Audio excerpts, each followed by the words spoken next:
pues son antiguos porque el método se publicó en el 72. Antes de estar publicado ya se hizo un estudio sobre su fiabilidad, que fue el primer estudio que hubo. Se hizo en Calcuta, en la India. Fue un estudio en el que se informó de un porcentaje cercano a 0 a la hora de posponer embarazos. Se hizo sobre 19.843 mujeres pobres, prácticamente todas ellas analfabetas y de distintas creencias religiosas.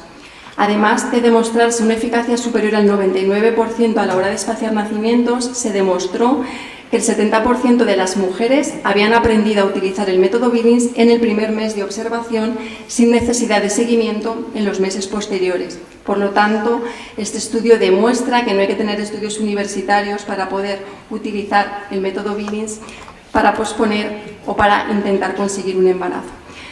Después se hizo otro estudio, que es el estudio más importante que hay sobre la eficacia que tienen los métodos naturales a la hora de posponer embarazos, que es el estudio multicéntrico que hizo la Organización Mundial de la Salud. Es el único estudio multicéntrico. Se escogieron parejas de muchos países del mundo y se evaluó después si los métodos funcionaban o no a la hora de posponer embarazos. La Organización Mundial de la Salud, que tiene poco de cristiana, publicó en el año 1993 que los métodos naturales eran más útiles que los anticonceptivos artificiales a la hora de evitar embarazos, que requerían una enseñanza mínima, que eran muy económicos y que no ofrecían ningún tipo de problema moral, que por lo tanto eran una buena alternativa como método de planificación familiar. También se demostró que la mayoría de las mujeres aprendían con facilidad el conocimiento de las reglas del método. Y el último estudio de fiabilidad que hay del método Billings y el último estudio que hay en métodos naturales de reconocimiento de la fertilidad es el estudio que se hizo en China entre el año 1985 y el año 1995. Los doctores Billings se ofrecieron al gobierno chino para acudir a las regiones chinas a enseñar el método Billings de forma que después pudiera extenderse a toda la población cuando ellos consiguieran formar monitores suficientes para poder extender el método. El gobierno chino, curiosamente, aceptó porque conocía el estudio de la OMS y permitió un primer estudio donde entraron 156.400 parejas que querían posponer un embarazo y 3.268 diagnosticadas de infertilidad que lo que querían era conseguir un embarazo. En el primer grupo, en el de las 156.400 parejas que querían posponer el embarazo, deciros que la tasa de éxitos fue muy alta, solamente hubo fallos en el 0,5% de los casos, y que en el grupo de los matrimonios que estaban buscando gestaciones se consiguieron embarazos en el 31,6% de los casos. Un 36% parece poco porque es 1 de cada 3 y al final es como ni la mitad de las parejas consiguieron gestación, pero hay que pensar que no son parejas cogidas aleatoriamente, sino parejas diagnosticadas de infertilidad, es decir, ya no habían conseguido un embarazo de forma espontánea, algo pasaba, por lo cual ese embarazo no se estaba produciendo. Sin aplicar ningún tratamiento médico, simplemente con la enseñanza del método Billings, 1 de cada 3 parejas consiguió el embarazo. La inseminación artificial tiene un éxito del 15%, la fecundación in vitro tiene un éxito del 25%, por lo tanto el método Billings funciona mejor a la hora de conseguir embarazos que cualquier técnica de reproducción asistida. Ante estos datos, el gobierno chino permitió y subvencionó la divulgación del método Billings por todo el país. Y en el año 1995 se hizo la última publicación, donde ya habían entrado en el estudio 3.645.600 parejas fértiles para evitar el embarazo. Y la tasa de éxitos publicada fue del 99%. Y entraron 48.267 parejas con diagnóstico de infertilidad y consiguieron el embarazo 15.640, más o menos, a pesar de aumentar la población que entró en el estudio, la estadística es la misma. Para posponer un embarazo un 99%, para conseguirlo en parejas diagnosticadas de infertilidad, más o menos el 30-35% de la población lo consigue. Las autoridades chinas no quedaron contentas solo con esto y decidieron hacer un estudio comparativo, el único que hay, aleatorio, comparándolo con el DIU de cobre, que era el método anticonceptivo más utilizado en China.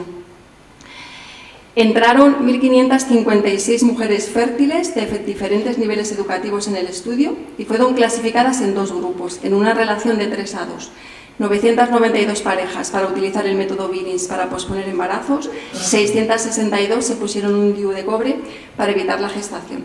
Los resultados nos mostraron que en el grupo del método Billings hubo 5 embarazos, todos relacionados con el mal uso del método, con que las parejas se saltaron las reglas, probablemente por un mal aprendizaje, siendo la tasa de embarazos del 0,5%, mientras que en el grupo del DIU hubo 12 embarazos, suponiendo esto el 2%, siendo una diferencia altamente significativa. Además, en este estudio lo que se demostró es que las parejas que utilizaban el método Billings abandonaban menos la utilización de este método que las mujeres portadoras del DIU, que a lo largo del año de seguimiento muchas renunciaron a tenerlo puesto por efectos secundarios, por expulsión o por embarazos. Además, también se hizo un estudio donde se vio que las parejas que utilizaban el método Billings y se quedaban embarazadas por un error en su utilización, no abortaban, mientras que las mujeres que eran portadoras del DIU y se quedaban embarazadas sí solicitaban el aborto. Reinterrogado al doctor Billings por qué las mujeres que utilizaban el método Billings no abortaban, explicó que el método Billings no lleva intrínseco en sí mismo el poder abortar. Es un método abierto a la transmisión de la vida humana y por lo tanto las parejas que lo utilizan siempre tienen una mentalidad de que un hijo es un regalo de Dios y puede no ser buscado, pero cuando viene, pues ahí está, y bienvenido sea la familia. Después existen los métodos sintotérmicos, que son la combinación del método de la temperatura con otros métodos naturales. Habitualmente se suele combinar en fase preovulatoria con el método del ritmo y en fase posovulatoria con el método de la temperatura. Se utilizan Billings, ritmo y temperatura. Existen muchos estudios sobre la eficacia de los métodos sintotérmicos, la mayoría en Estados Unidos, Canadá y alguno en Francia, todos de los años 70, y todos tienen una eficacia práctica superior al 99%. Por lo tanto, ante estos resultados, nadie más quiere hacer estudios sobre la fiabilidad de los métodos naturales porque creemos que ya ha quedado patentemente demostrada. También existe el método de la autopalpación del cuello del útero, que es un método que se descubrió en el año 1962 y el año 1970 y que está basado en los cambios que sufre el cuello del útero a lo largo del ciclo. Si la mujer aprende a identificar los cambios posicionales de apertura del orificio cervical y de posición, pues puede saber cuándo puede o no quedarse embarazada. Normalmente es un método que se utiliza combinado con el resto de los métodos naturales. Y por último tenemos las nuevas tecnologías, que son los microordenadores y los aparatos tecnológicos que intentan decir a la pareja cuando la mujer es fértil y cuando no lo es.